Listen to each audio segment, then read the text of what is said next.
How is it now?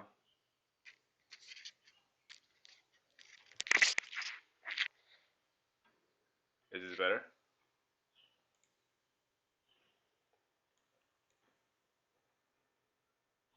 Okay, looks much better.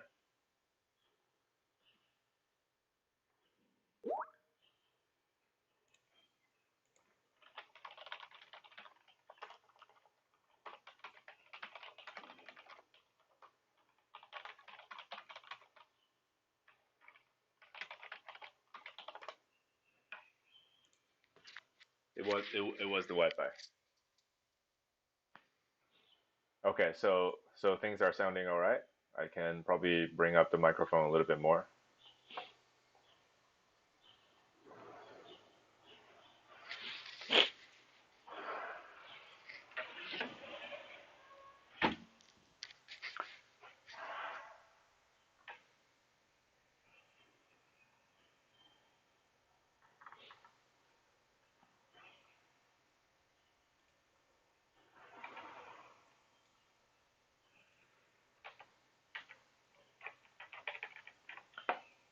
Okay, so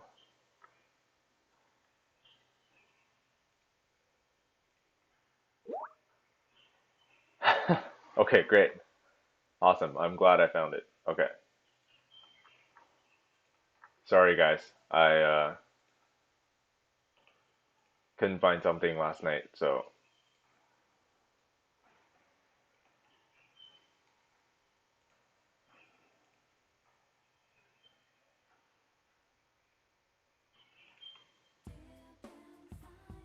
see and it's oh,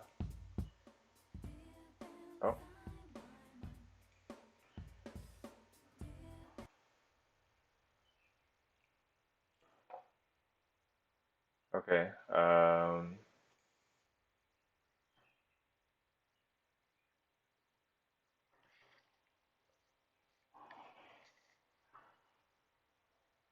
Switch up the properties here a little bit quickly.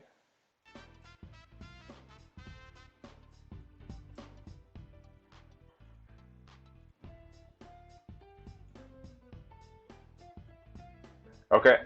Yeah, let's start now.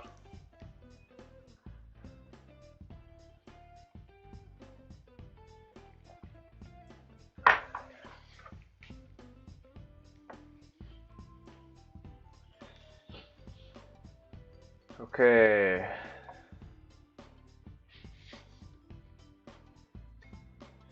All right, sorry guys, if anyone was waiting, we had some technical difficulties that we had to work through. But we should be good to start now.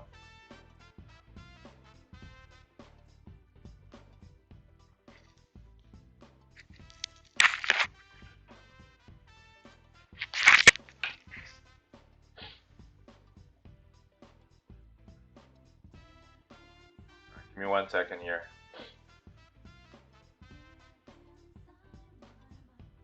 Okay.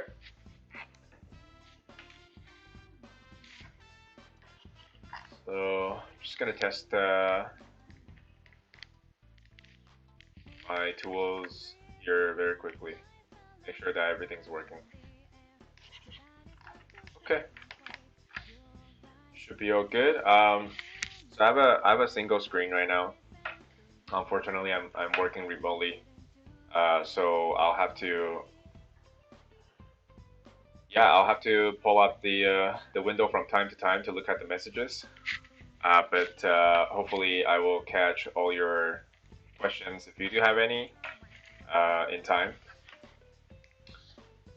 But if I don't, just remind me again in the chat box. Okay, so today a few things we're going to talk about. We were going to talk about value management and um, how to tie lighting into value management, and lastly, how to balance work and life. I'm not sure how interested you guys are into finding out about that, but there were a few questions in our already existing channel where people were asking how I managed to do so many things at the same time. Personally, I've been a 3D professional 3D artist for a long time. In the last, I would say, 12 years, I think. I worked in studio for about 8 years, and then I went self-employed and freelance for about 4 or 5 years now. Yeah, so on top of that, obviously I've got my own personal life, and then I've got 2D illustration stuff that I'm doing on top, and I think it's right now slowly.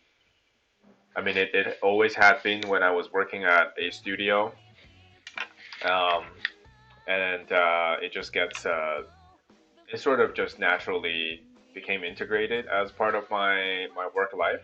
So now I do a lot of 2D stuff as well, illustration, and sometimes 3D concepts.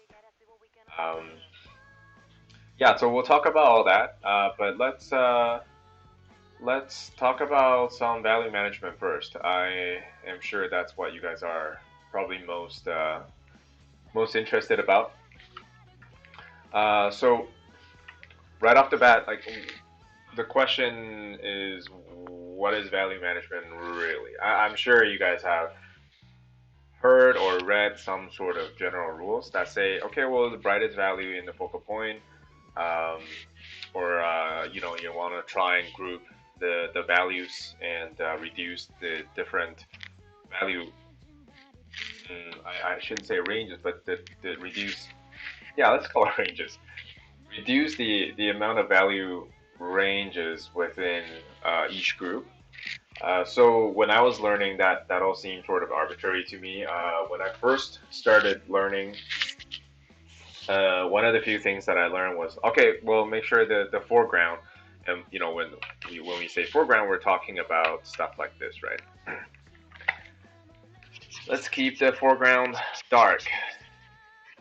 All right, so now there's like a dude trying to come up these two ladies with a knife. Oops. Nice.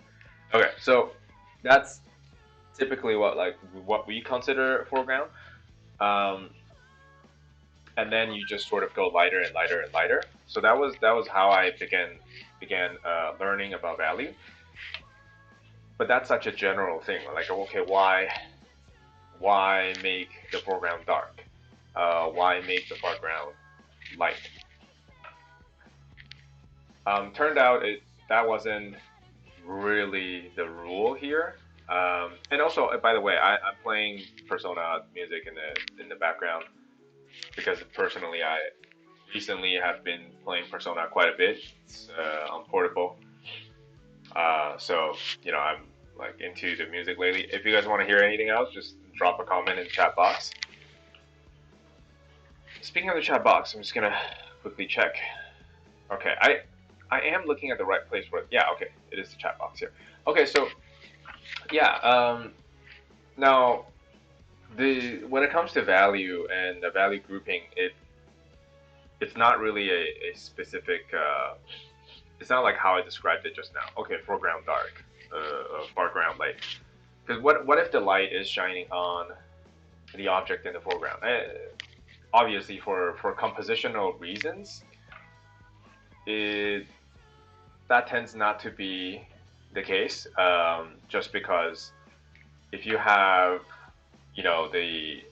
let's say like we've got the focal point right here, right? And you place another really bright object here. It doesn't like it's not great for framing your focal point, and so that's a thing that people just don't do often because obviously you've got the brightest light source here hitting the character, so then all of a sudden you've got another guy like just glowing right here. That it doesn't make all that much sense, unless of course like you've got, say, a really bright background as well, and you've got a slightly darker focal point right in the middle here. Okay, that's when it makes sense to like play something even brighter around here, but even then, like it's very rarely seen. Okay, so now when it comes to um, value grouping, the intention of that is just to achieve an easier reading for your audience. And that's because when we walk around, from day to day, it's your brain sort of does that for you. Um, Next time you can try looking at like four people at the same time and try to make out all of their facial features. And I mean at the same time. I don't mean like, okay, really quickly take a glance at them. I mean look at one place and try to focus at four faces at the same time. You can't really do that. And chances are you can't when you look at someone, people say, okay, look at their eyes. Look at people's eyes. Look at people when you're talking, or when they're talking to you. You're really just focusing on uh, one thing, right? Like you're either looking at their eyes, or for people who try to avoid eye contact, you might look at their chin, what have you, right? Like to each of your own. And that's the way the brain is working to sort of filter out the unnecessary information, and it does that also on like a lighting level as well. So what we're trying to when you paint, or when you illustrate, what you're trying to do is trying to recreate what the brain is doing. Now, when you go on with your daily life, you don't really think about that, right? Your brain does that, so then you think you're seeing more, but you're really not.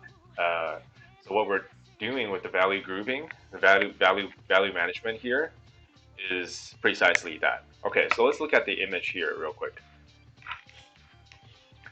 I'm just gonna delete these additional layers, and let me check the chat box real quick, just to make sure no one is saying anything. All right, cool. Okay, as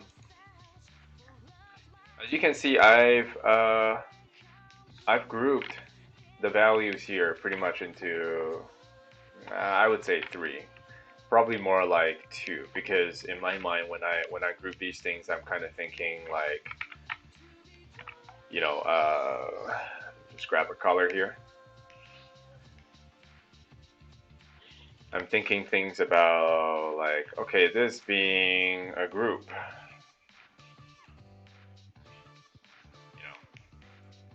talking about things like that.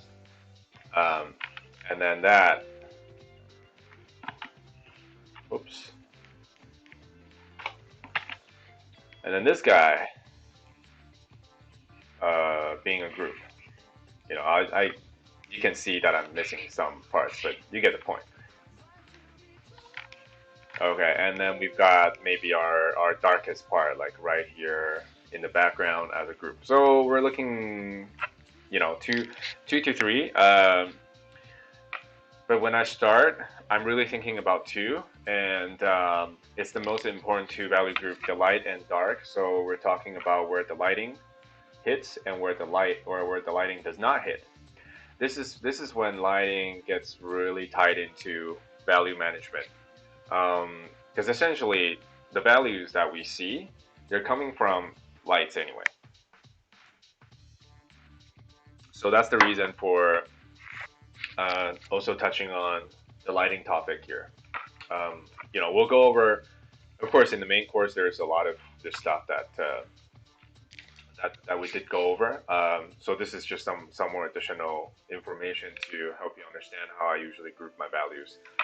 And also, as an artist grow or develop its own techniques, it often changes. So, we're doing streams like this so that you not only get the stuff from the main course, but also see how I've slowly changed my workflow, to it really is just to my liking, right? Like everyone is finding that best workflow for themselves. Okay, so let's talk about why I group them like this and why such sharp edges. You can look at this and you probably think of one thing, right? Cell shading. Cell shading is probably the one thing that goes to your mind, which happens a lot in I shouldn't say a lot, almost exclusively in cartoons and and anime.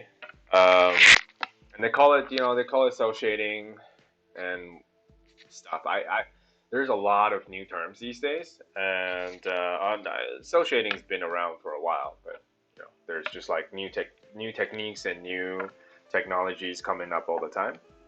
Uh, but the point is, they work for a reason, and it's because it helps the value reading, right? So in an anime film, you'll see the main character having this kind of shading, but not the background. So this is kind of what's happening right now. If you look at the background, there's a value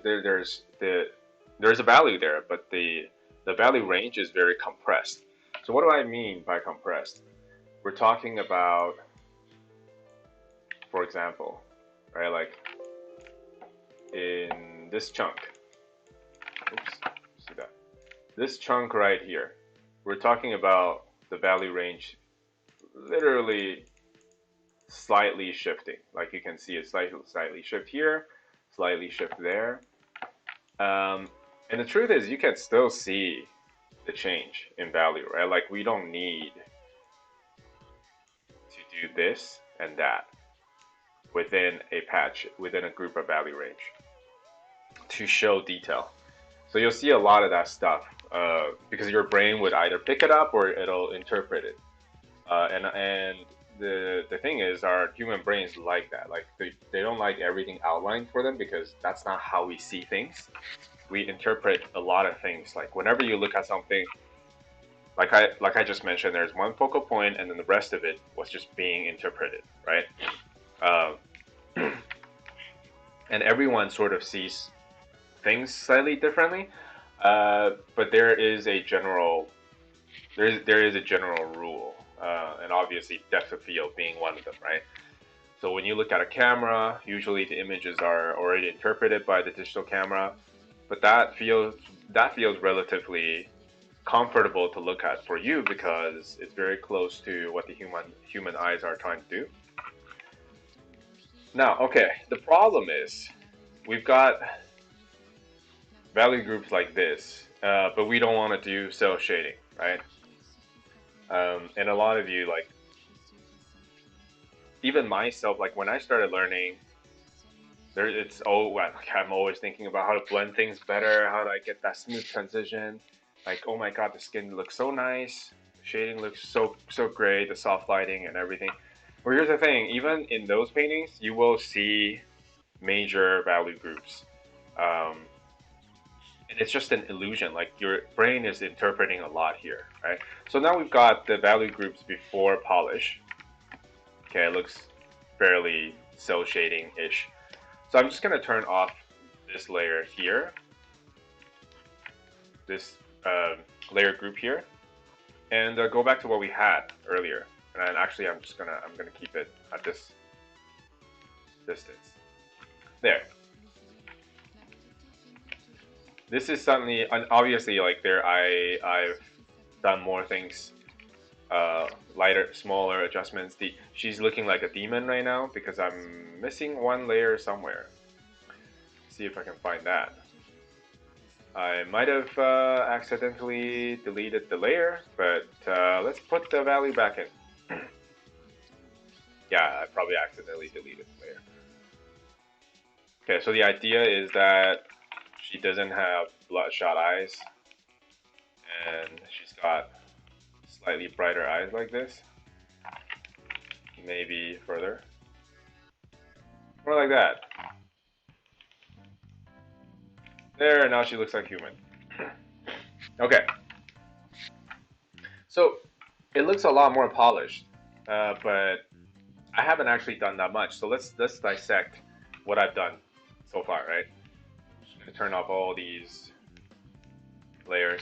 All I've got is just a base. I didn't do lasso. In the course, I did a lot of lassoing, but I didn't do lasso this time because lassoing it's fine in itself, but it creates really sharp edges.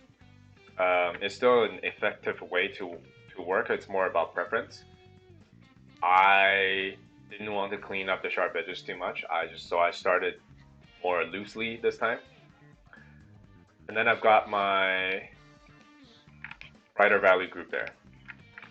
Okay, so what did I start doing? Along the edges, I just kind of, and you'll see that the image is slightly lower resolution right now. Let's take a look at the image resolution. It's 2000 pixels wide, 72 dpi. It's not really all that high, and the reason to that is I sort of want to avoid getting into the detail too quickly, and so if I zoom in right now, it's just pixels, right? So there's not much I can do. It's a fairly effective way if you tend to just get in there and start doing too much. Okay, so with that said, let's take a look at what I've done so far. You know, I carved in a little bit of the hair strands here, and there is a reason for that. And I started defining where the soft edges are, where the transition of the light it starts to fade off, right? Where the sharp edges are, I left those in. And then what was the next thing I did? Not that, I would say. Let's see, where can I find the layer? Oh, I think I might have accidentally. Oh no, actually, you know what? This is it. Yeah. Okay, so this is the second thing I did. Ignore the hair for now because it's not what I really wanted you to look at. So I'm just going to quickly mask these out so nobody sees it. Okay, good. If I toggle this on and off, you see these really light brush strokes in here. Let's take a look at the value changes in these. Okay, we've got, oh, of course it's not showing me what I need to. Oh, sorry, I'm in the mask layer. Okay, so we've got this, and then we've got that. So it's not really that much change, but let's quickly try if I brush in darker values here. You see what that actually does? What this does is it's starting to create the same effect here and here. And we actually don't want that. The reason to that is you're now starting to create the same dimension in two different areas, both, but one being in the dark, one being under the light source. And when you do more of that all across your image, it gives the image the same kind of depth across board. So then what happens? Think of your coins that you have in your purse or wallet right now. That's what happens. It starts to feel like a flat emboss. And that's not what we want in a painting. We want it to feel three-dimensional, right? So the main volume needs to be there. And the reason why we're breaking that right now is because we're, again, adding these dark values here. So now this turn right here looks like this turn. So instead of doing that, what's favored is actually, I'm going to delete this right now. Delete. Is actually using a lighter value. And so in this group, right, right here, we're trying to keep the value range relatively the same because it doesn't really need that much to describe the forms here under the light source. Where you want to create a contrast is here.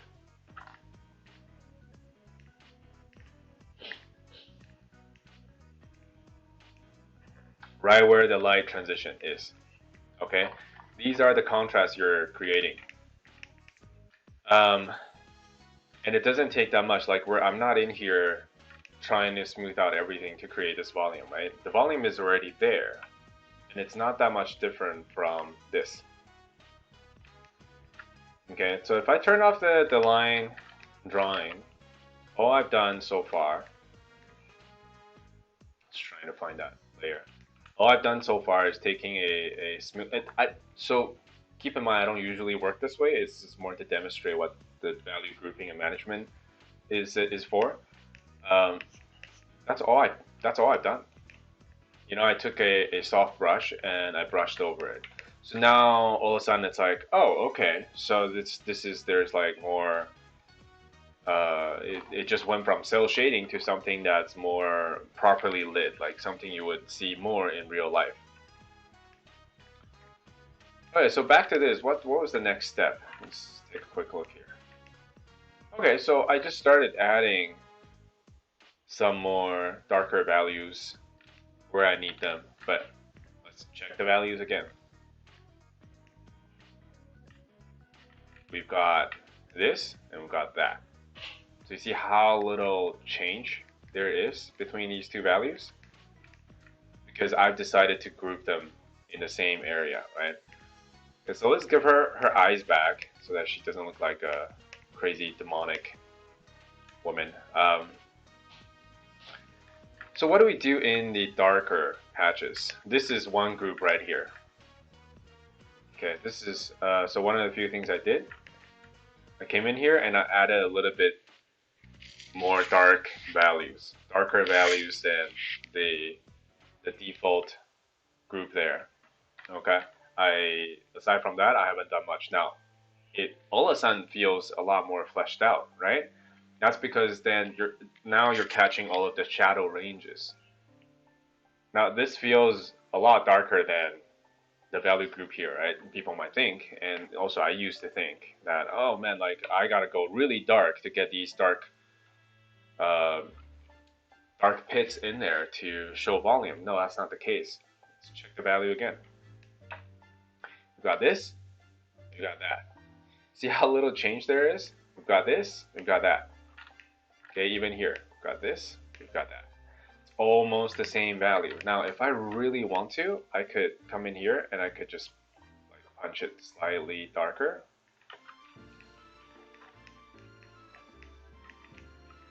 But you see, visually, it pushes the depth so much more already just by lowering the value a little bit. And I find it's especially obvious in the darker ranges. Like in the brighter ranges, you know, it has the same effect, but not as intense. You know, because you know you've seen how we've done things here, right? This has now become, it's not a correct shading, so based on where the light is coming from, but just to show you. It doesn't seem as intense as the darker values. But yeah, you can add a lot just by lowering the value a slight bit right here in the darker patches. Okay, what was the next step? I brushed in some secondary light, bounce light actually. So the direct light is pretty strong here, coming from top down at an angle. It hits her right side of her face, and it bounces back a little bit. Okay, and then the stronger your direct light, the stronger the reflected light can become. But the general rule of thumb is you don't want it to go over like brighter than the midtone here, which is, you know, kind of this area right there. Yeah, so you want it to stay relatively lower than the midtone. This is general rule of thumb. You can push it fairly close and it'll still look, this is almost like too personal taste. But you can push it fairly bright and it'll still look right, because now we've kept these value groups intact, right? So the important thing is not to break the value group here. Like if you sample this and then you brush into this area here, immediately it looks like there's a really strong light coming up. It's like this is no longer a reflected light. We've got another light source coming up this way. Okay, so what was the next thing I did? Not much. Softening. I added some bloom for early effects, right? So what I'll do moving forward is I'll start to detail out these I'll start to go over these details, and just with the same method to show you like how much small things can do and how much more volumized it becomes when you really stay on top of your value group and management. In the main course, one thing I did, some people might be wondering, okay, so how do I apply this to color, right? Like eventually we'll want to make a colored illustration. Not most people want to make colors illustrations, not just grayscale ones. So let's do that very quickly. And let's see, we've got this. Okay. So what I'm gonna do, you might be a little bit confused, but what I'm gonna do here, I'm going to start brushing in what I think would be some great local colors, and I'm actually going to brush it all the way on top. Let's group that. Local colors.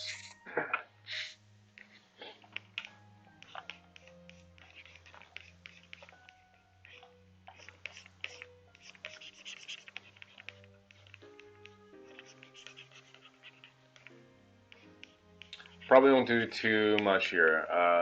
And the hair is not going to work as well using this method, but you still get a decent base to start with. And this is all in the main course. Again, just tying some dots together, connecting the dots here. Okay, let's say the hair is this color, right?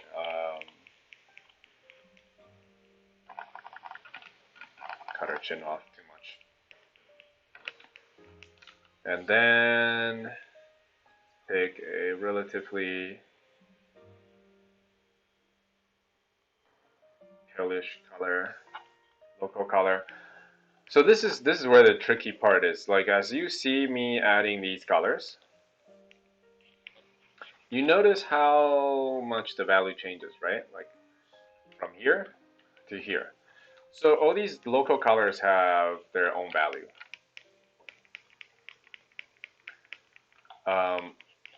And that's very tricky to manage.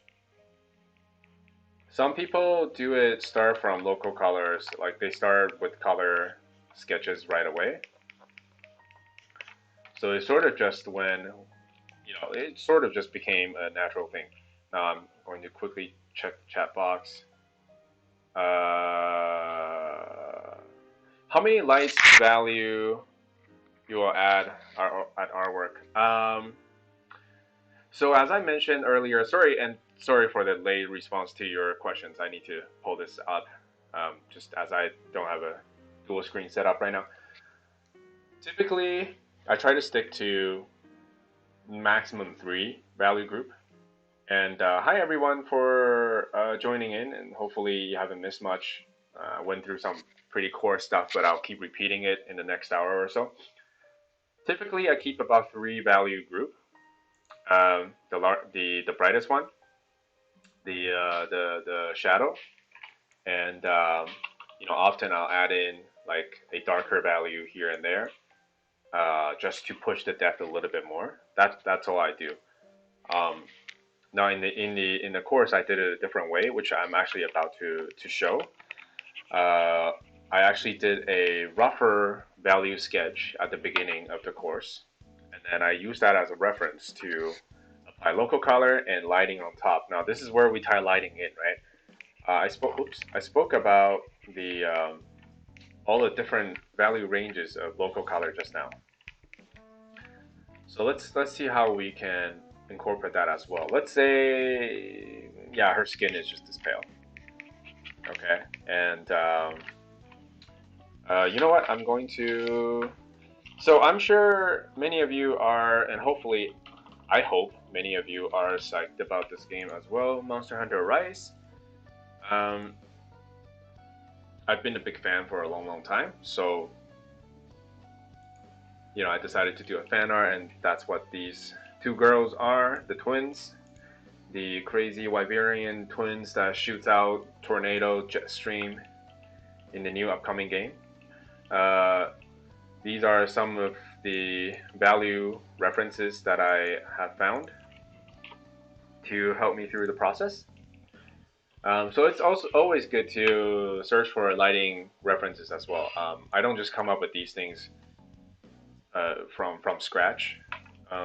You know, it's nice to see what you're trying to achieve because again, it's what you remember that you saw may be very different from what you saw. So it's good to have references to sort of do a sanity check for yourself.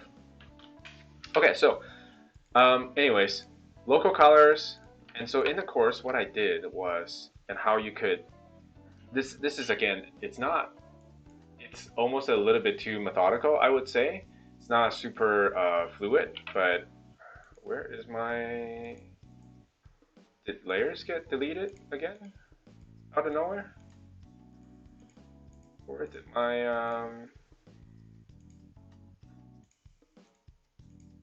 yeah, whoa, okay, that's not what I meant to do.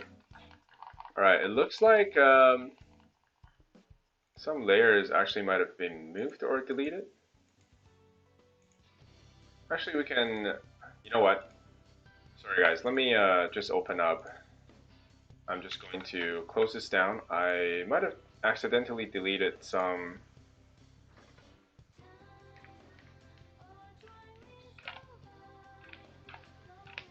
layers here. Okay, so let us just quickly bring in the value ranges again. Oh look, I even brought back my original eye layer.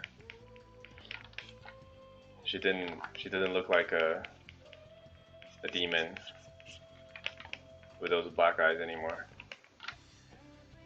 Let's keep the lines off. So those lines were pretty rough, as you can see.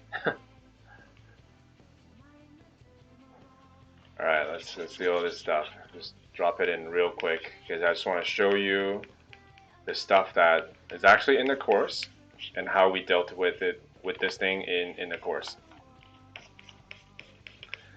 Okay, so we've got a ton of value ranges just in the local color. So how do we deal with that? This is I'm gonna stress it again. It's not the typical way I do things, and it probably won't be for you either, but it will be very beneficial in terms of understanding value. So I'm just going to duplicate this layer over on top. Okay, so I've got this, right? I'm gonna hide that. And what I'll do is I'm going to create a curve adjustment layer. Yay, now we've got volume. Okay, all of a sudden you've got lights, right? And you're adjusting the lit area on all these different local colors at the same time. If your light has some sort of color, you can actually also incorporate that in here. Right? So you'll see the colors change accordingly, right? Like if you've got a really magenta light, that's what basically happens to all these local colors. Sometimes the color of the lights is so strong that you hardly see local colors anymore. So people do things reverse in a reverse fashion. So they would actually say take. I'm gonna delete that quickly. Actually, or not. No, let's delete that. Okay. Instead of coloring in the local colors, they will take, say, okay, I want a really moody bluish scenario happening. they'll take this, they'll color it on top, right? And then they will go for the local color. Okay, at a really low opacity actually. So I'm just going to wipe that out first, and let's just. And of course, this is the beauty of Photoshop. You are not really able to do this in traditional. But this makes us really lazy because we have all these tools. And that's why people encourage still trying out and practicing in traditional, because it keeps your senses sharp. You're always thinking about things and you don't make reckless decisions. Okay, so what will happen is this, right? And then they'll come in, they'll like adjust it. Oh, how much local color do I want? Maybe not too much. And then they'll just work with this. Right? They can just work with this. And the same thing can still apply, because right now we've just got sort of the one value range in here and we don't really have any volume. So what we can do is, again, select, did I delete it again? Okay. We could just use that as a layer mask, and you could just toss the adjustment layer on top again. Okay, so this feels, obviously a little bit dead, but once you start to incorporate a little bit more colors in here, for example, I want some intensity in here, some color to her skin so she doesn't feel dead. Right, you can come in, brush it in. And the idea is always to obviously paint over the image here. Paint over on top. By that I mean, you want to sample the color and start blending a little bit here and there, just so that it doesn't feel very artificial. You know what I mean? Like, it doesn't feel Photoshoppy. It's I suppose that's what we could call it. We don't want it to look Photoshoppy. We want it to look more painterly, right? That's the word that we used to use all the time. Hey, how do you get that painterly look? Hey, how did you get that painterly texture? And a lot of people talk about that. And really the big thing is like, well, just make sure you paint over on top, and don't use blending modes to use blending modes, but don't abuse them. Like, just because you mix some colors in, it doesn't mean it'll look properly mixed like traditional media, right? So you kind of want to come in here and just do a little bit of just address things a little bit. Okay, so that's kind of a quick rundown of how I do things in the course, and but obviously not with a value mask like this. In the course, I sort of just I have a value sketch, and then I go write it. I would start selecting the areas I want the light to hit based on the values, based on my value sketch. Okay, so any questions right now? If you've got any questions or anything that you're curious about, toss it in the chat and I'll check and I'll respond to your questions. If not, what I'm going to do is I'm actually going to go ahead and just continue polishing this in the grayscale. We essentially already went over how light is incorporated into the value management here, because right now we're dealing with light, right? So without lights, there won't be any values. So let me know, and we can start talking about how to balance life and work a little bit while I work through the painting here. And the first thing I'm going to do is, you know what? No, I'm not gonna increase the resolution. I'm going to keep it relatively low. All right, so let's work out some details here.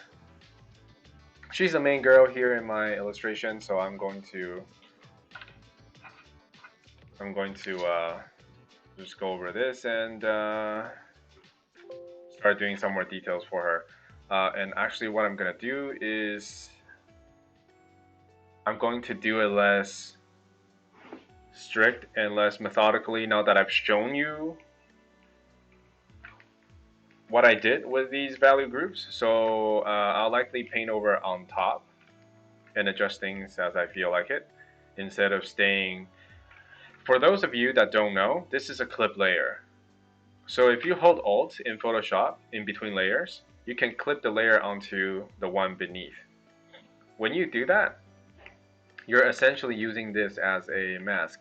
So if I take a really bright, like you see how it's like being constricted, it's right inside the existing pixels that are in the underlying layer. So this is a really great way for you to, if you're not sure about your next action, you want it on the layer, but then you sort of just want it within these pixel ranges. Yeah, you can do that. Okay, so what I'm gonna do is not that. I'm gonna start painting just a little bit more freely, so to speak.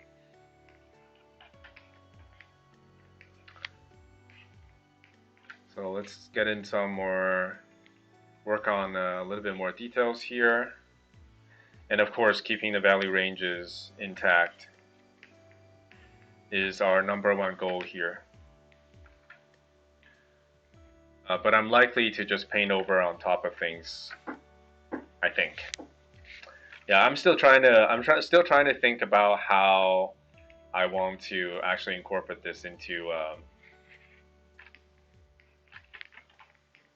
how I want to get colors in here, because if I work through the black and white value a little too much, that's when it starts to feel a little bit of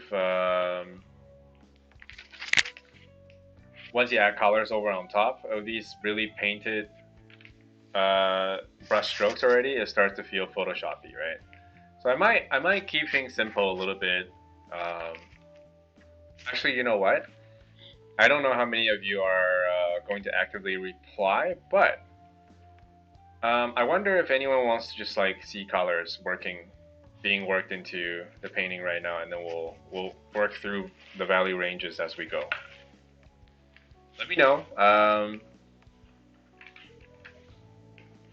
if that's something that you guys are interested in. I can start blocking all these local colors for the next little bit, and yeah, we'll just add the values in here. So in terms of, I'm just keeping an eye on the chat box here. I don't know if anybody's going to respond. I will count to 10, and if no one responds, I will just what will I do? If no one responds, I think I will continue working on the value, just grayscale, so you guys can see it.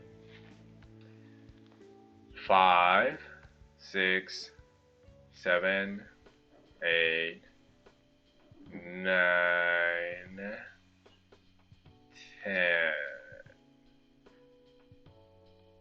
I'll give it 5 more seconds in case someone typed something that didn't come through yet. Okay, I'll just keep working on the grayscale one. Alright, so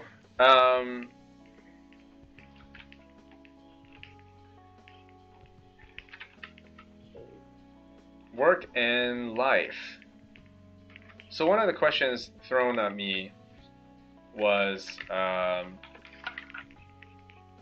think earlier in our currently existing Discord chat, was how did I manage to do 3D and 2D at the same time, because they really both take a while to develop, right?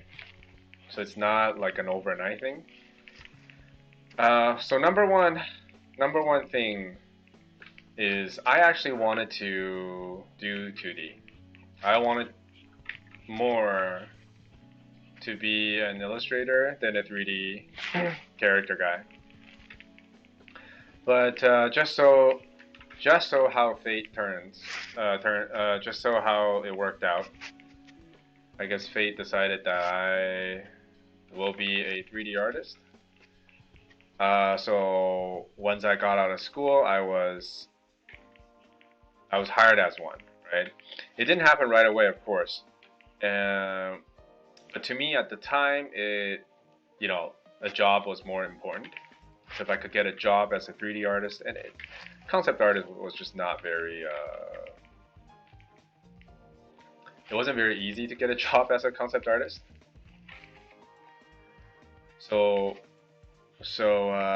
once I got out of school, the first thing I tried was, okay, well maybe I'll try for 3D, and you know, inside the company, I will try to learn 2D from people who are already there.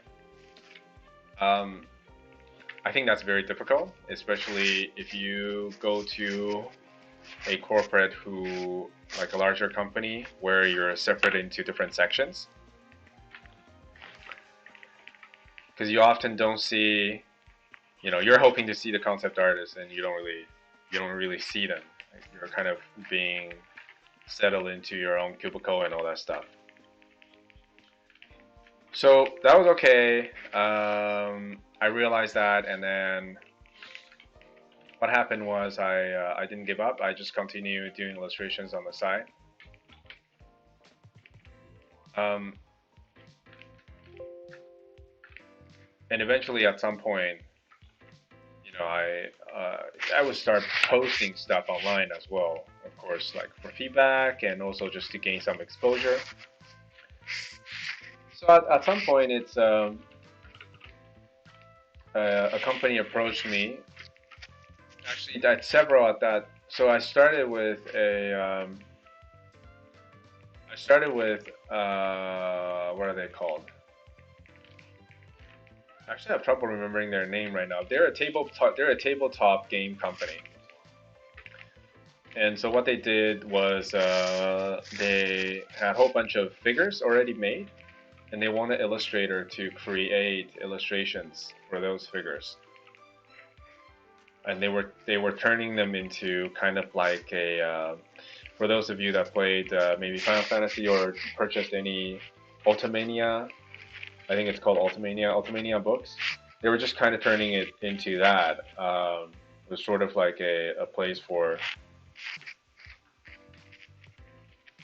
a dictionary, I suppose, or a huge library of all their characters.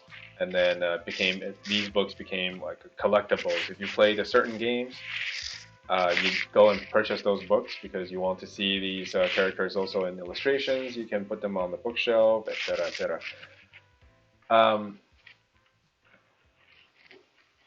So let's very quickly. Right here, I'm just deciding to, because I could do this as well, but I'm deciding that I want the volume to stay, um, and I want the change of plane to be obvious. And by change of plane, I'm talking about this, right? So I don't want values too strong in here. So anyways, that's where I got started in my 2D illustration life. And I just kept going. Then eventually, Games from Japan, they contacted me, and they asked me if I wanted to do any illustrations for them. So I did, and I had some rude awakening then, realizing that I really wasn't that great. So I just kept pushing. Now, all that said, it just like so far, it just sounds like I'm telling you my life story and how hard I worked to get here. That's not really my point. My point is that I think throughout the process, I really enjoyed painting. Right? I enjoyed painting, and in the meantime, I also really enjoyed 3D character creation. Let me check the chat box. Colors would be nice. Okay, yeah. So I'll work on the details here a little bit, and I'll throw in some colors. And hi, people. J Matt and Chris Maddox. So yeah, that's The point is that I genuinely enjoy every moment. You know, with 3D, with 2D, they're all considered. I would. They're all considered art for me. I don't really.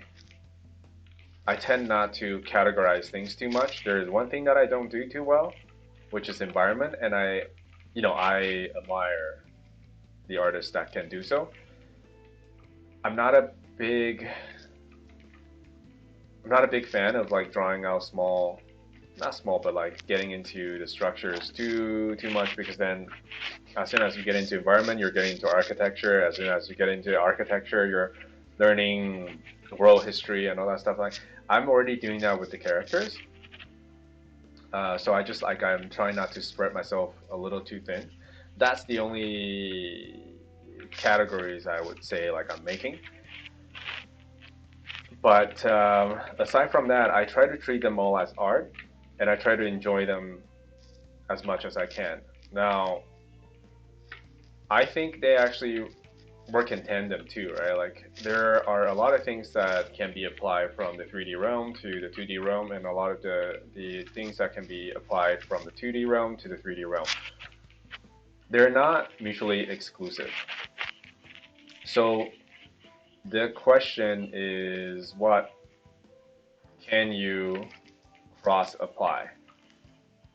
So I think for one, doing 3D actually allowed me to do very, very accurate anatomy, because you just kind of have to do it. So I took a course in 3D, and right after the course, I started doing some 2D with that new knowledge, because now I can name pretty much like every muscle in the body, right? Let's take the back for example. I'll quickly go over things.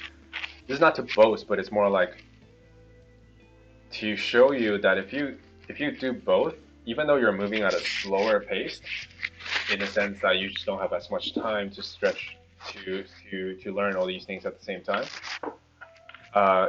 you are acquiring knowledge at twice the speed in that sense, right? So, like right now without any reference, I can sketch out all of the muscle groups in the back. Right, this is the C7. That's the joint. We call that landmarks. Right, then you've got the acromion that goes into the scapula. Right, this is your shoulder blade, and this is the spine of scapula right here. There's another small dip right over on top. Right, scapula here, and then you've got your trapezius that attaches like this all the way down. Right, your teres major, minor, infraspinatus, all that stuff. Like it, and here's the latissimus dorsi, all this stuff that you would just naturally learn. Your spinal erector in 3D sculpting, because you have to know the muscles, right? And these muscles, obviously, they apply to female as well. They're just smaller. So then all of a sudden, I've got all this knowledge that I can use in 2D. A lot of people actually struggle with drawing the back in 2D because they don't know the muscle structures, and often, like when you find a reference, if you don't understand the underlying structures, there are a lot of forms that would just like randomly pop out, and you don't know what it is. Then you have trouble drawing it, and most people just go, "Oh yeah, lump," right? And then, okay, ab, I know that. So then they go and draw the abs, right? Buttocks, I know that. Some kind of line here. Shoulder, I know that. Or like most people just go like, bam, pectoralis,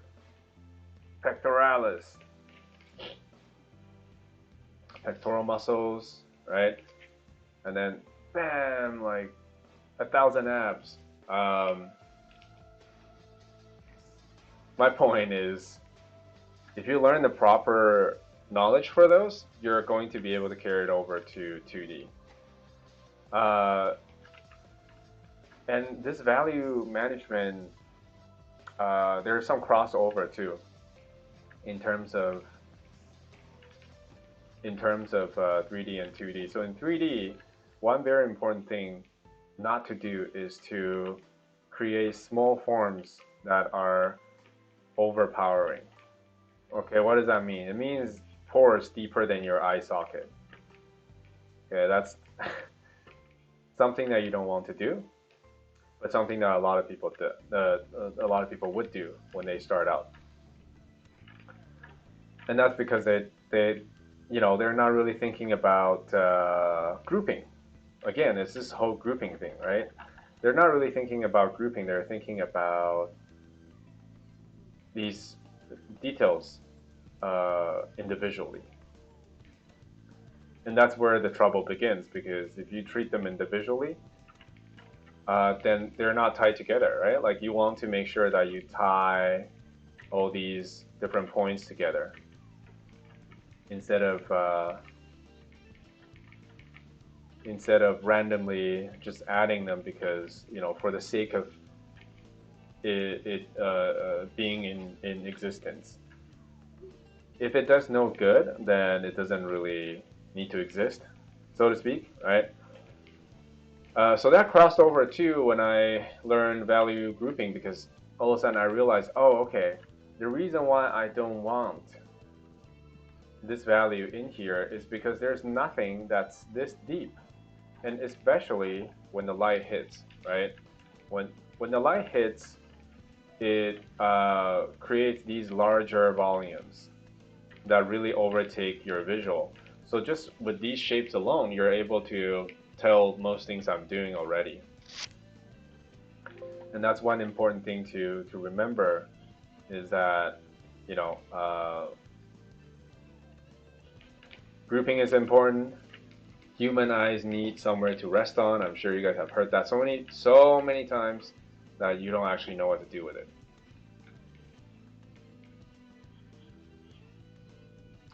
But yeah, that's essentially the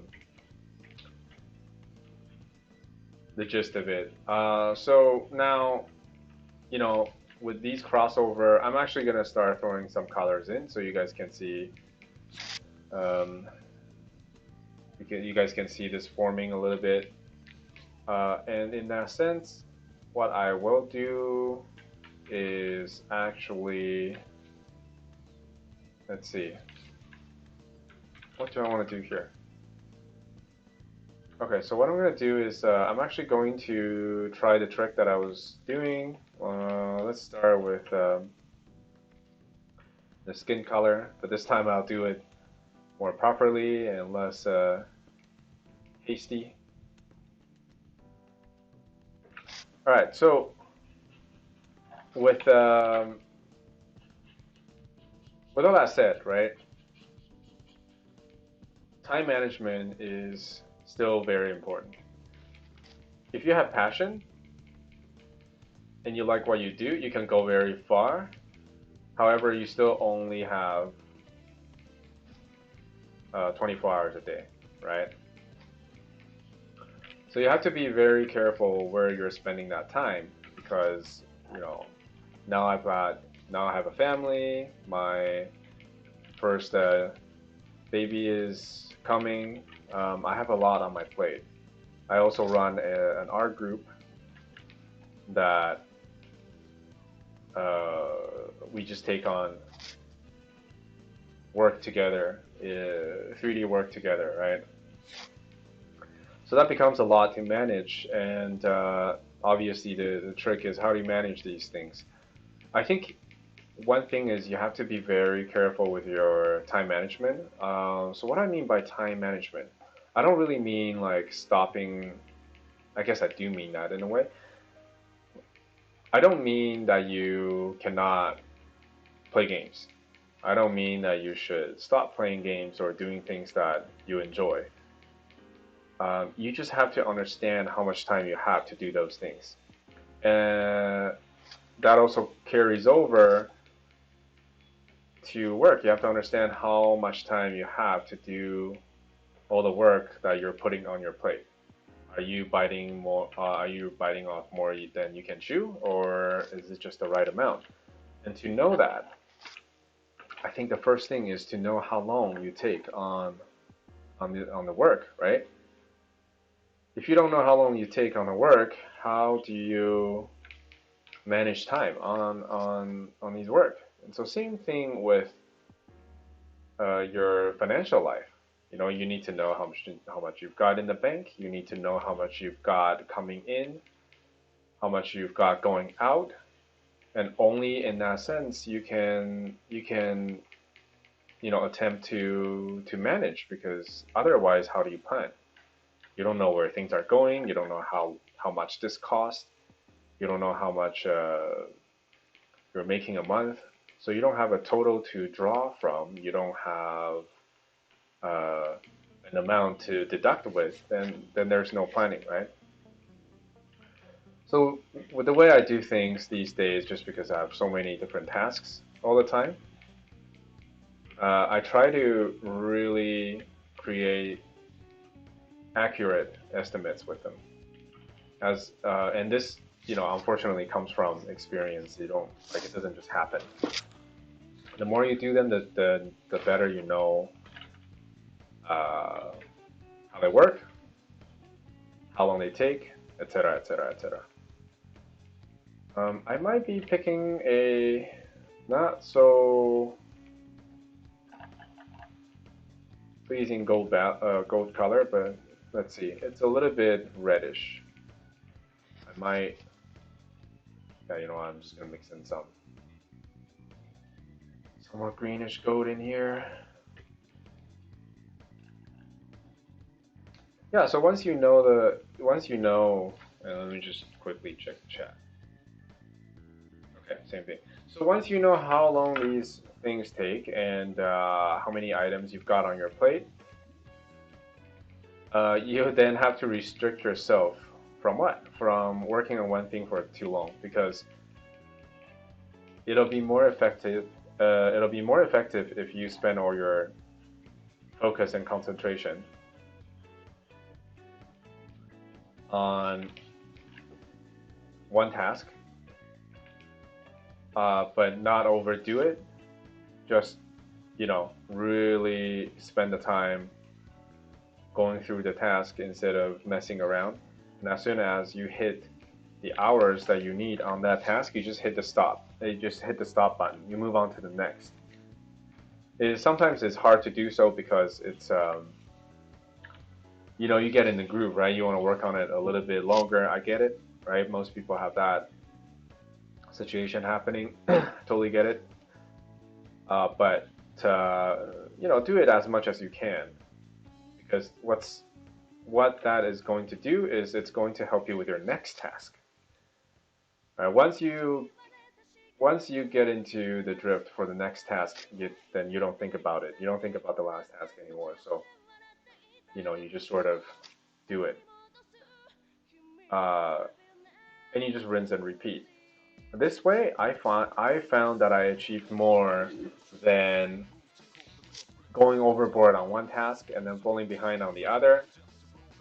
Then I'll have to do catch up on that, and once that's done, now I'm somewhat behind in other things again. It didn't turn out well in general, right? So I'm gonna attempt this time to see if I could just do partial color adjustments to kickstart some more interesting area that you guys might want to see. For example, the face. I imagine you guys would really want to see the face. Okay, so and also these colors are pretty pure here. Like their saturation is quite high. So I know what I'm gonna do is I'm actually going to slightly lower the opacity there a little bit. All right. Okay, so let's take this and see how we can apply it. I think what I can do is this is the color. I'm gonna move it up top, move that down, Okay, what I can do here is probably try and create a mask out of this. And I'm gonna go merge down. Boom. Okay. You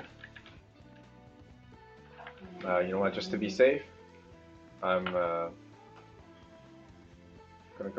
merge down on these and then create a new merged layer. So I'm keeping all of my original.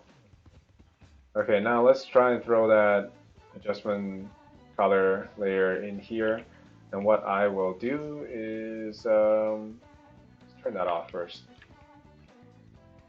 I'm going to fill the back end. Okay, now we've got this, right? Now that's kind of our mask. Then I'm going to, let's see, what have I got here?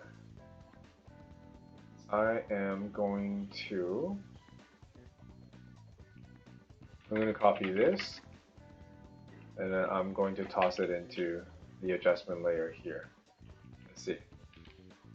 Okay, all right, not too shabby. So we kind of got the volume in.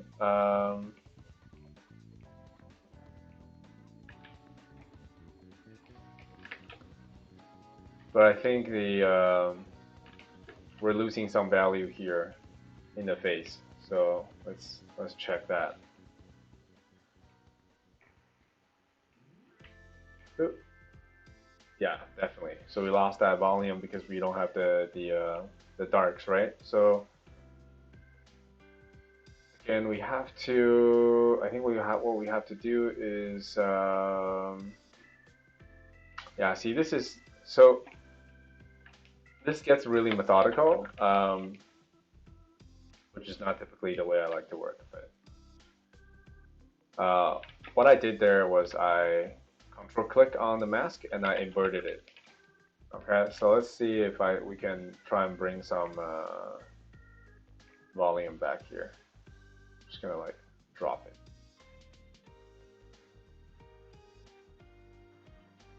Yeah, it's tough to work this way.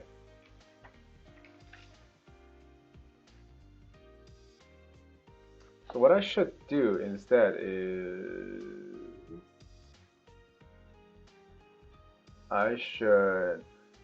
okay, so this is what I'm gonna do. I'm gonna put this to overlay. So it retains most of that value. There would be a slight change in value when you do overlay mode, but that's sort of inevitable. So instead of using curve adjustment layer on top and the mask, I'm going to go with an overlay and I'll pump those colors back in a little bit and I'll just brush out whatever I don't like. Let's see. Okay.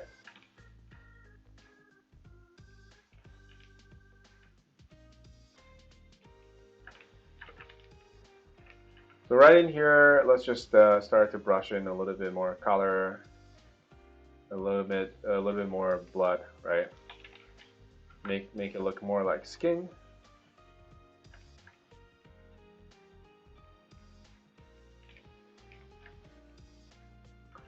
Probably a little brighter. You look more like bruises right now. Bum, bum, bum, bum. Brighter value. Whoops.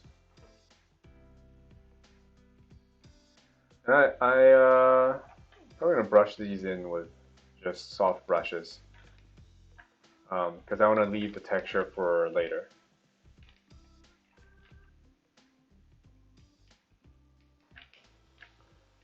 And where is my? There we go. The eye layer. Okay. Now that looks more proper.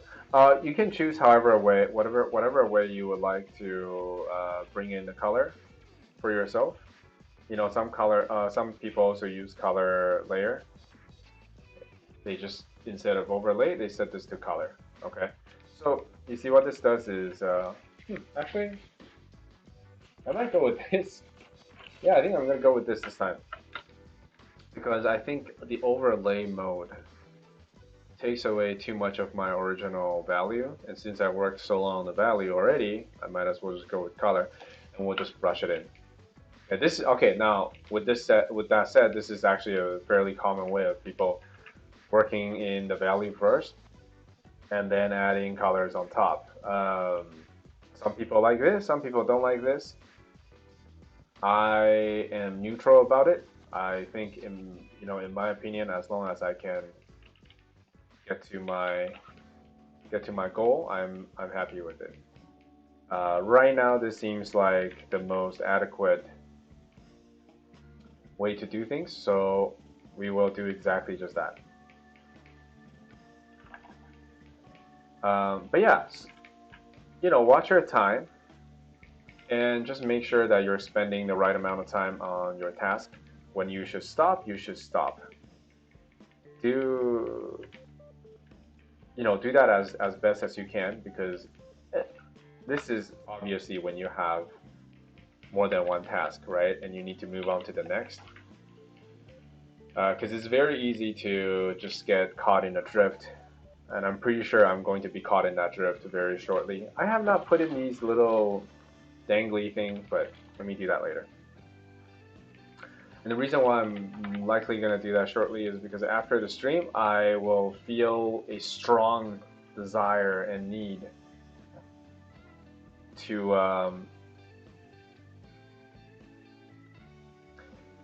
want to continue on this piece, but I have some other work to do. And that's when I say no and move ahead to something else. Also, something worth noting is that if you do it this way, the precise color you pick is less relevant, because you're basically letting value do most of the work here, and you're not actually you won't see too much of these exact colors, and that's actually perfectly fine.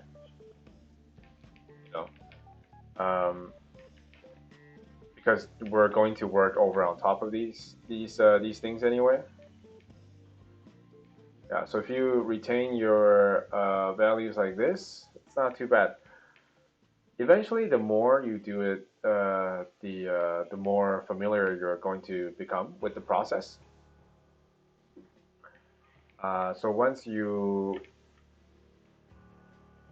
it becomes supernatural to you, I'm fairly sure that you can also just go ahead and do these things without too much concern, without being too methodical, so to speak.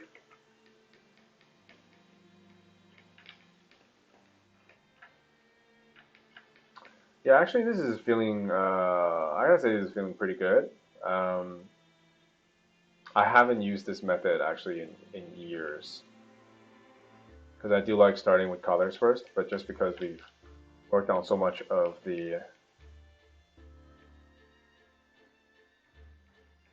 Okay, so I didn't like, back in the days, I didn't like this method because, as you can see, if you get the dark value wrong, the black and white value wrong, I wouldn't say wrong, but it's when you brush in your local color, it gets washed out, because what it's doing is it's reacting to the value underneath, right? So if I come in here and I brush in darker value, all of a sudden this red feels right. So it basically just means that you practically have to do everything in value first, and then you come and brush things in. So you're sort of doing things twice. You could say that. But yeah. Anyways, we'll manage. I don't think we have time to do too much more either, but let's just stick with what we've got going on right now. Yeah, so I think overall time management is very important, and everyone manages their time very differently. So I can't tell you exactly how you should do things. But what I can tell you is, yeah, if you do proper time estimate and are really careful with, where you spend your time, when you stop is a very important thing too, like I've said so many times. That tends to help you in terms of time management, because you just don't, you don't get stuck in one thing for so long. Okay, so I'm just gonna get really bold and I'm gonna start actually painting some more information in. That will require me to bring this up to maybe more. Okay, before I do some crazy upscaling, I'm just going to... Yeah, let's do that. Going to save first. Alright. Okay, we've got about half an hour left. I highly recommend that if you have any questions, pop it into the chat, and I'll try to answer them as much as I can here. Afterwards, if you do join the course, there's a live Discord channel as well. I will answer questions there as much as I can, but the truth is there's no promise, as I'm very caught up with work at the moment, along with the baby coming. So, it takes a little bit for me to answer your questions. But yeah, I'll do the best I can. Okay, so I think I wanted a somewhat orangish light coming from the back, and then, okay, relatively foresty bluish light coming from the top. Okay, so with that said, I wonder if I could throw on another color layer, say, I don't know, 20% opacity. You see, like, I'm developing new things right now as well as I go, just because, yes, continue. Just because it's fun, right? Like, for me, my biggest motivation is to try new things and have success with it. Right, so that could be, you too. Everyone is slightly different, so I can't say for sure. But I get a lot of excitement out of, successfully achieving or finding out a new pipeline and method for myself. So I'm always trying out new things. I do want to go back and make sure my value is relatively correct, in the sense that in the area that I would like to polish. So give me just 1 second here. Just want to make sure. See, like, now I'm not even like, I'm just using a soft brush to brush that value in, because I have enough to work with here that I'm not really worried about all these large volumes already in. I'm not really worried about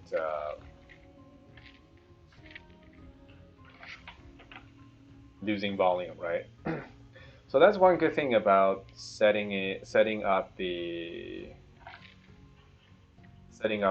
values so early on, and just sort of heavily depend on it. Because you can't go wrong. You can't go wrong if you have the value correct. It's just, I feel like it's more work, because you're sort of doing things twice. But that's okay. At the end of the day, it still needs to look correct in the color mode, and that's why it feels like you're doing things twice. Yeah. Anyways, let's get in here. Now you'll feel like this is feeling maybe a little bit blurry, etc., etc., and that's perfectly fine, because it's not just the upscaling effect. I find that it also leaves a little bit of blurriness and texture in it, so it's not entirely bad. Like, there's some merit to it. A lot of people are like afraid of upscaling. I think it's not that big of a deal. Brushing in some greenish blue here, because that's kind of what I want the foresty ambient color to be. And then we'll come in here and actually work in some brushes, the brush strokes. So obviously, important thing is I still don't want to be too close, because I want to make sure that it looks good and the volume is maintained at a distance.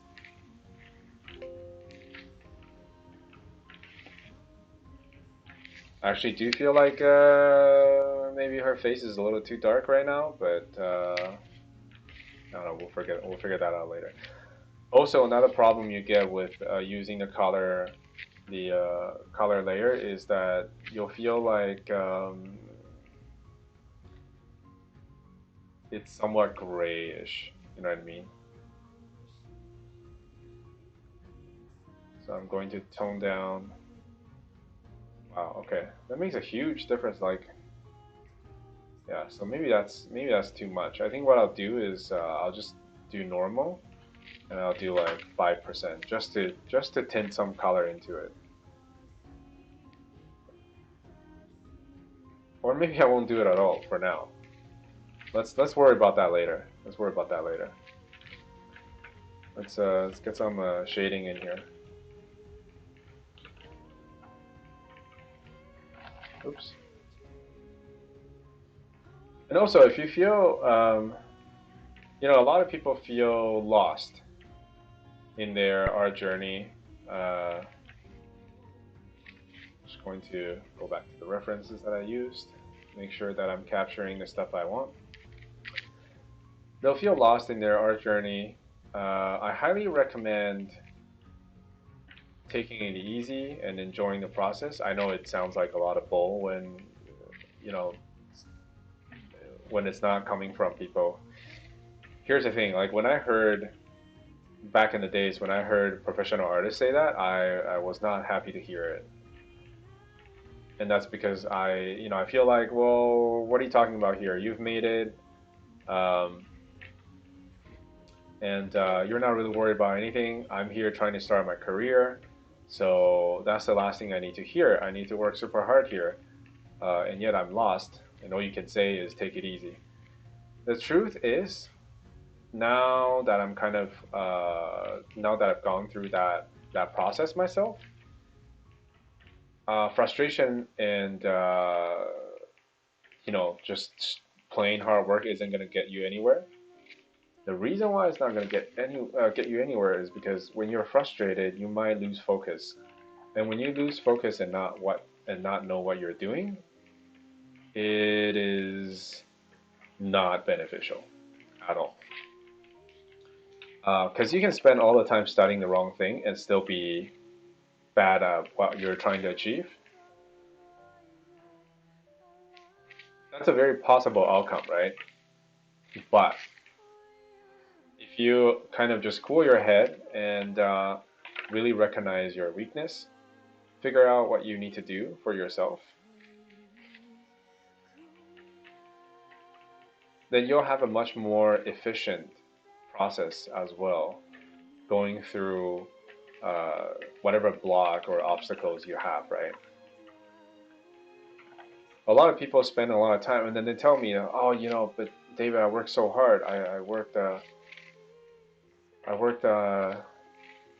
all I think about is art, and I do this, I do that. And I'm like, I'm not discrediting your effort. The problem is where you put your effort, right? If this person is, for example, for a while, I'm like, oh,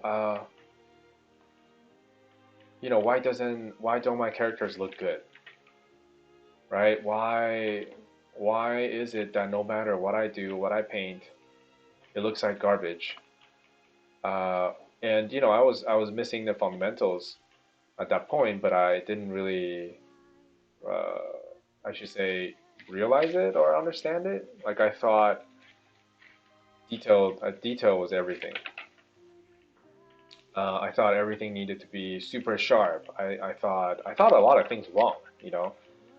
And when you keep working on those wrong things, what you will end up getting is just a bad result because it's not what you're supposed to work on, you know. But if you just take a moment and say, okay, oh, I'm gonna go back to the basics a little bit, uh, and perhaps not even the basics. It may not be what you need to work on, right? Perhaps it's not the basics. Perhaps it's the creativity side of things. You just need to take a moment and sit down, right? Talk with yourself a little bit. Really assess your work.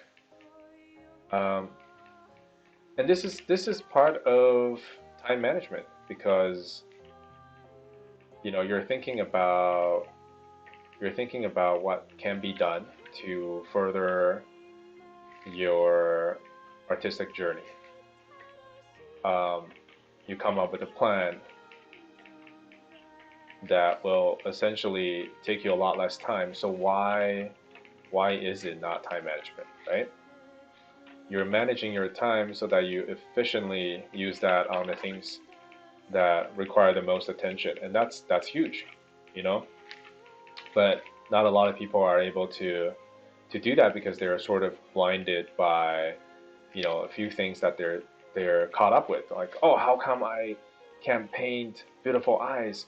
Well, maybe the problem is not with the eyes itself, you know. Maybe or maybe the problem is not with the painting itself. Maybe your problem is in drawing.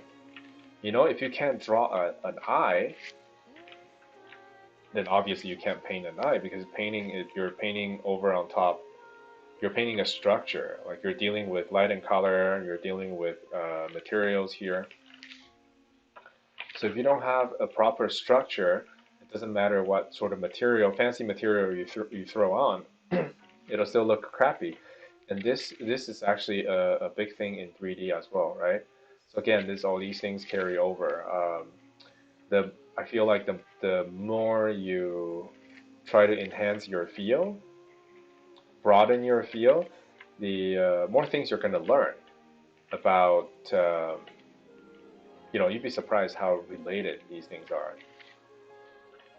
But it just takes time, right? It just takes time, and you're going to, mind you, you're going to, like, if you take my route, you're going to feel that you're moving at a much slower pace than everyone else. It also does require more attention in the sense that uh, you know, to feel like you're moving at normal pace, you really have to spend more time because you're doing two things at the same time, right?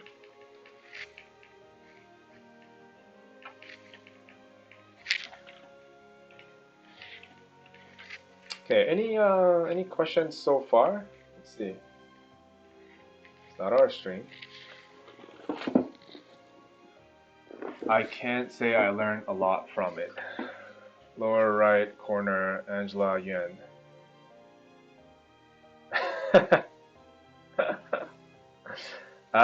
This is, I mean, it's, I offer my own experience, right? And I offer my own workflow. So if you don't feel like you learn a lot from the stream, you know, I'm sorry that that's the way it turned out. But perhaps you could clarify your need, and you know, we can talk about those things in more specific. We still have a good amount of time that we can go over your questions. So if you have anything specific that you want to look at, let me know, and you know, we'll talk about it. Angela Yuan, is that her? I actually don't know the name, but you know, she's got quite the interesting features. I actually did the value study. You probably saw it in the promotional stuff. I kind of want to look her up a little bit more. I'm really interested in these very very sort of artsy photo shoot lately.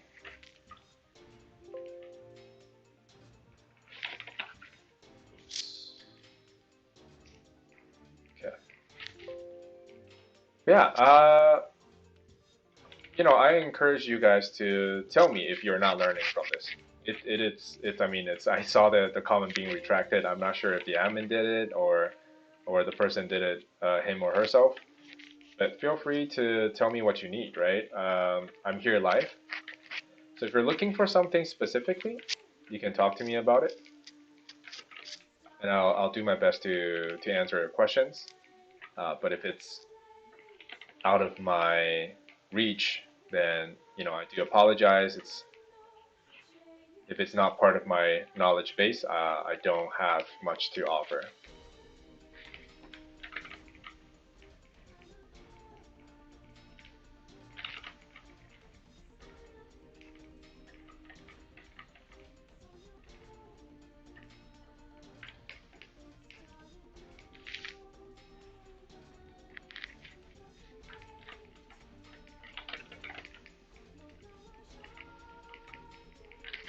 Let's see.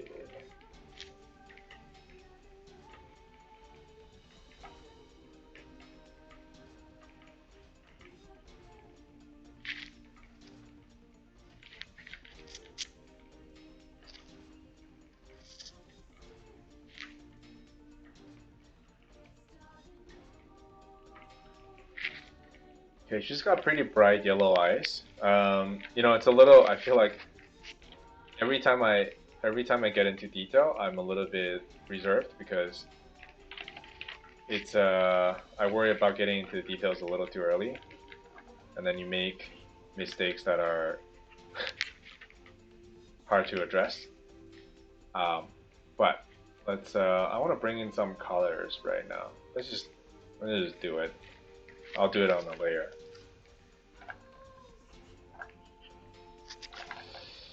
Yellow, is it yellow? Good one. Oh, actually, I did want some more intense orange coming through.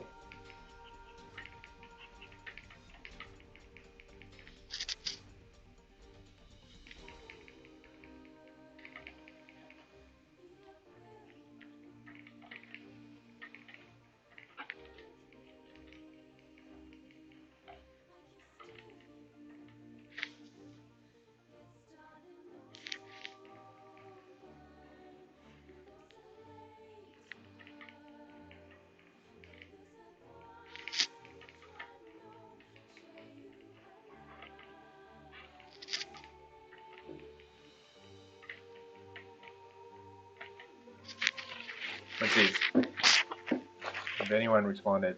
Hong Kong model. Awesome. I mean, I learned a lot. Your sharing is really helpful. um, Either way, it would have been. Oh, I would have been okay with it. So don't be sorry at all. If I do mean it, if you guys feel like you're not, you're a little confused about what I'm doing here, absolutely tell me. And the idea is that I would try to address these things while we're at it, right? Um, yeah, I'm glad that's not the case, and that you're actively learning something from this.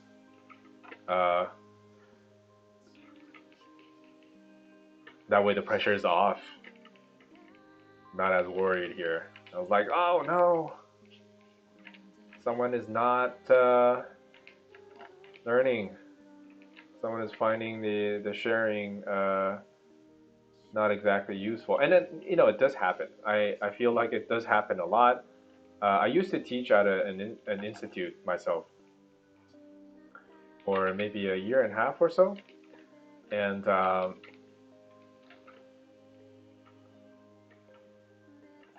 not everyone enjoyed my teaching. The way I taught was with I tried to do it with a lot of humor. But even then, right, like people have their own preferences. They may or may not think that it was the right way to teach, or maybe they have very specific thoughts, very specific things they were looking for from either me or perhaps the school, and they weren't getting it. It's very natural. But I think, excuse me, this goes back to This goes back to just being vocal with your need, right? This is part of knowing what you need to work on, I think, right? If you're vocal with your need, then it's easier for people to say, "Oh, okay, no, yeah, no problem. That we can offer." But if you don't say it, then no one knows what's up, you know, and you'll end up sort of suffering in silence there a little bit.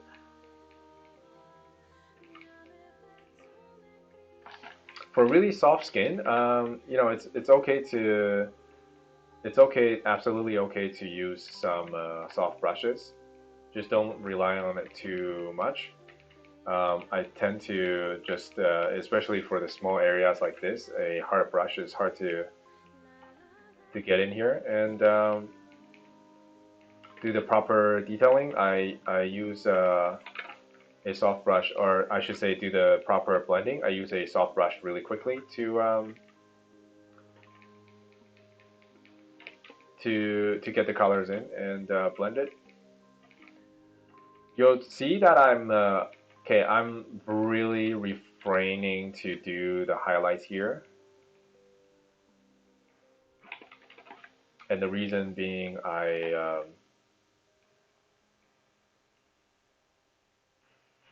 this stuff here.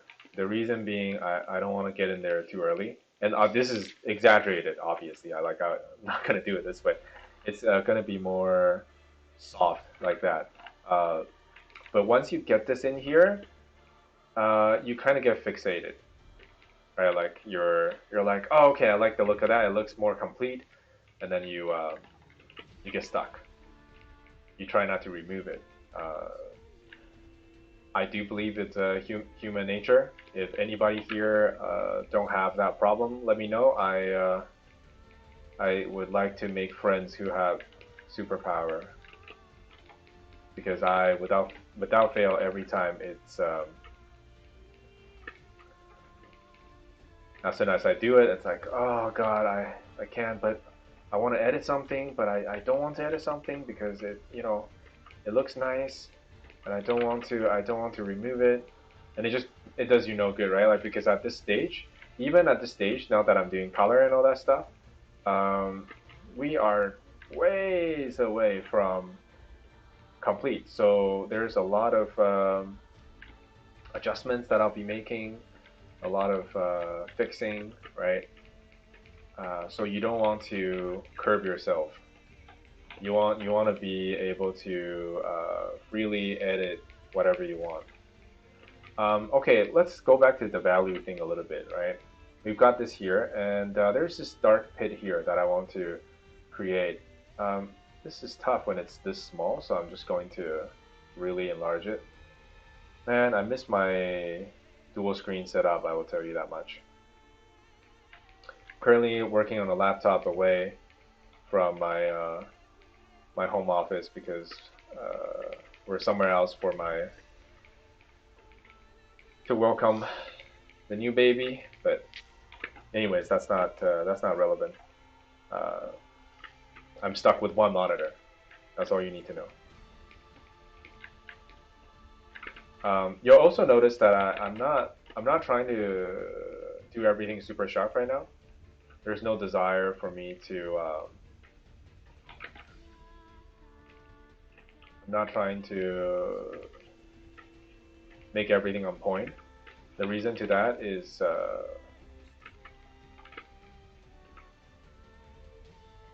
as soon as you start doing something really sharp really quickly,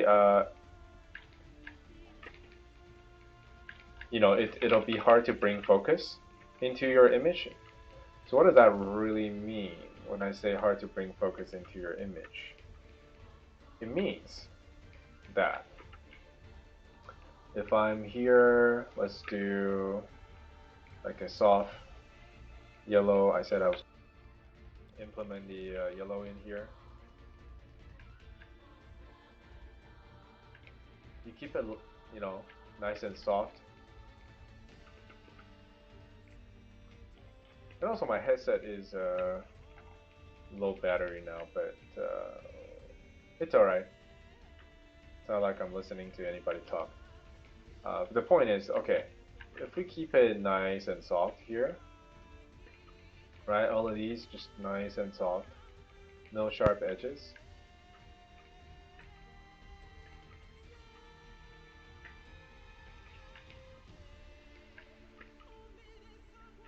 And you put something sharp next to it, that's where your eyes will go.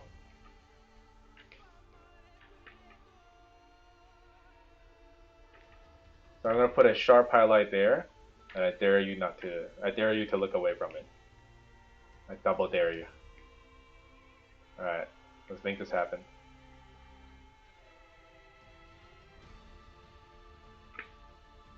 I'm going to pick the sharpest brush that I have in my arsenal here.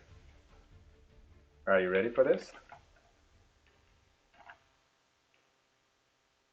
I'm going to put it on a separate layer.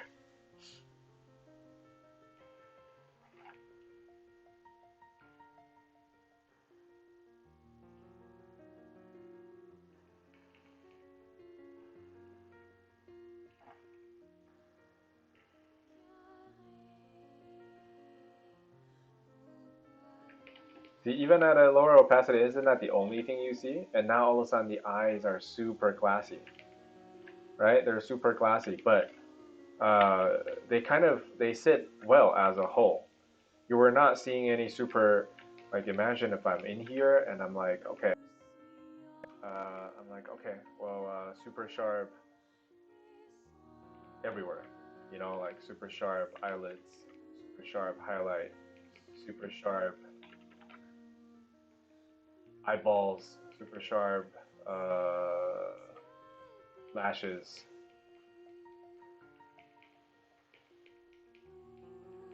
That's when it starts to look like, where do I look? You know, where do I look in this? So we don't really want that. Okay, we would rather people focus on where we want them to focus on. And even within the highlight itself, we could do that, right? So now everything sort of sits well together. I did a grayscale pane and colored it in color layer and then making detail in normal layer. Erica, yes, that's generally how what this process was about. In the course though, I did mention that in the course I do it different way. So I brush in base color first, and I start creating adjustment layer on top. So I create layers like, so not to confuse you, what you described there is correct for what I've done so far in this painting demo. But in the course, I would do something like this, and I would put it, say, on linear dodge.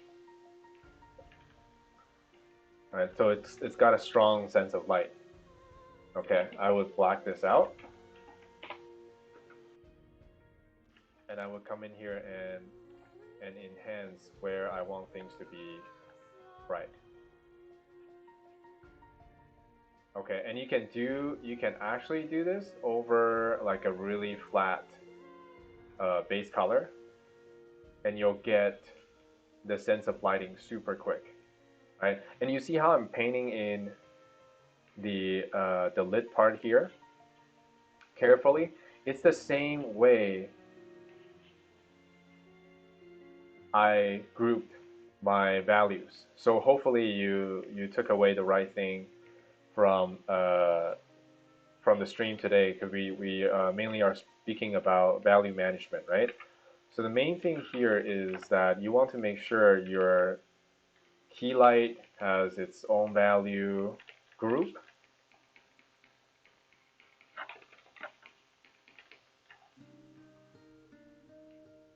To work with, and not lose values everywhere. Okay, so that is kind of the takeaway today. So you can apply the same idea everywhere. You can use an adjustment layer, or you can paint a grayscale image first, like today. As I mentioned, the painting the grayscale image first is not typically the way I work, but to show the value grouping today, that's why I did it in grayscale first. But you can absolutely do this to just a flat color by using adjustment layer. For example, if we take, I'm just gonna paint this whole thing black here, and I've got my adjustment layer on top. Let's put it to 100%. If I start brushing in colors underneath, you can see all those colors reflect. Like for example, okay, it's super bright right now because it's set to 100%. But let's say I'm brushing in this local color here, and then I add in the hair color on top, right? Just say it's like dark, dirty blonde or something. And I lower this, you'll still get the same effect because there, that's more obvious. So you'll get the same effect. Doesn't matter what color you brush in underneath.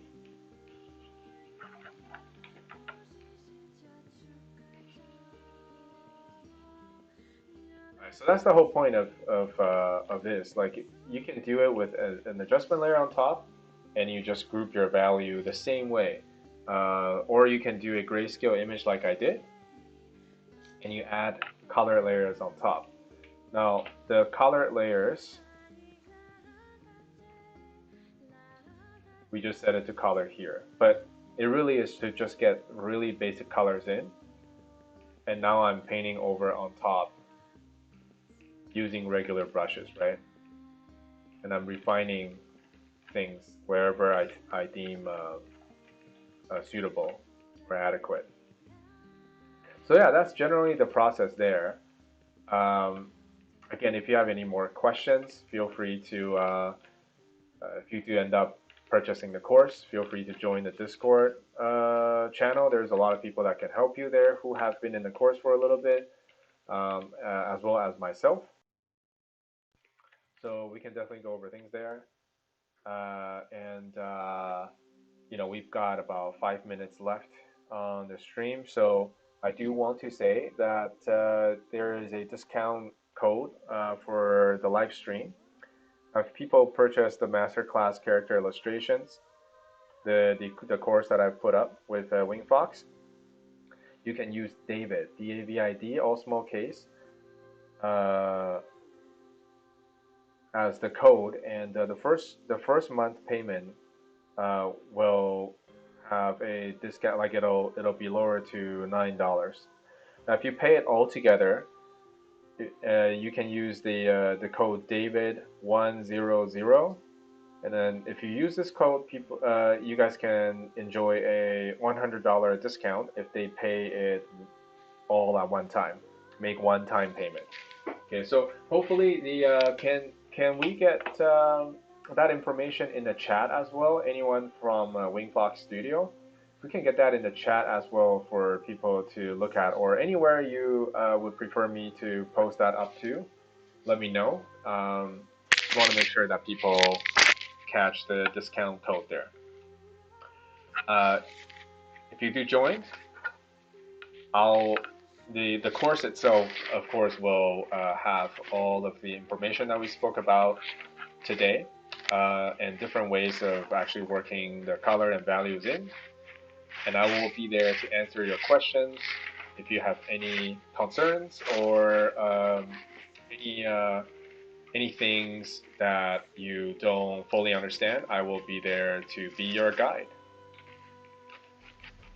So yeah, let us know. I hope that the stream today was okay for everybody. We had some technical difficulties getting the stream to run smoothly, but it seems like I managed to find, well, doesn't seem, I did manage to find a wired connection in the last couple minutes, so we were able to go live seemingly without too much latency.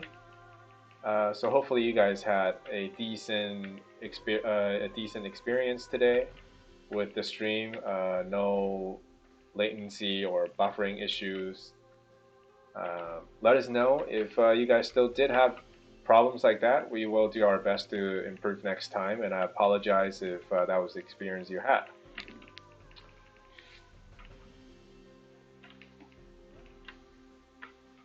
So yeah, I will likely finish this piece in the next couple of days. Hopefully you have the time to. And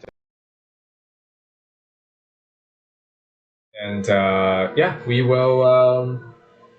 I think we'll wrap up the stream in a little bit. So let me know if you have any more questions, and I can try to answer them. Choose however, yeah, coming very good. Chilling van.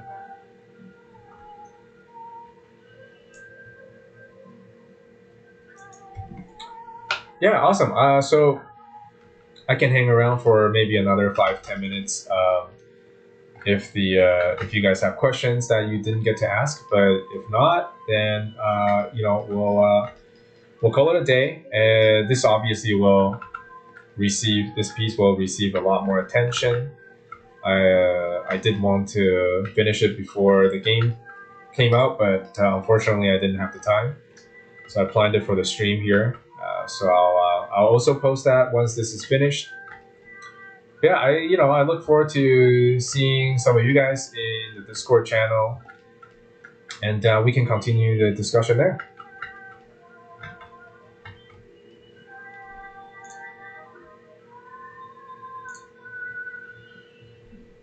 Awesome, no problem. Thank you guys for joining the stream. I hope you guys all had a good time.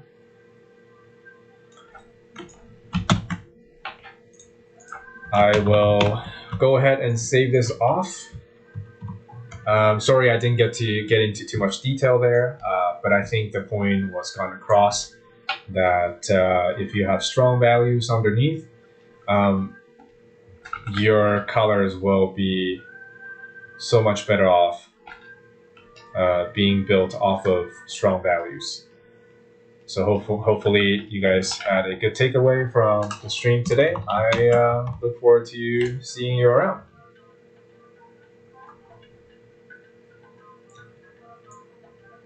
No problem. Thank you guys. Thanks so much for helping out to troubleshoot. I'm sorry about my connection.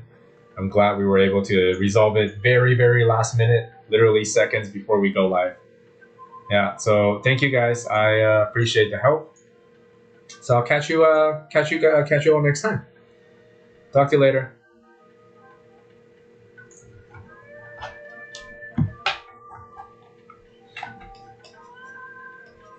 Bye.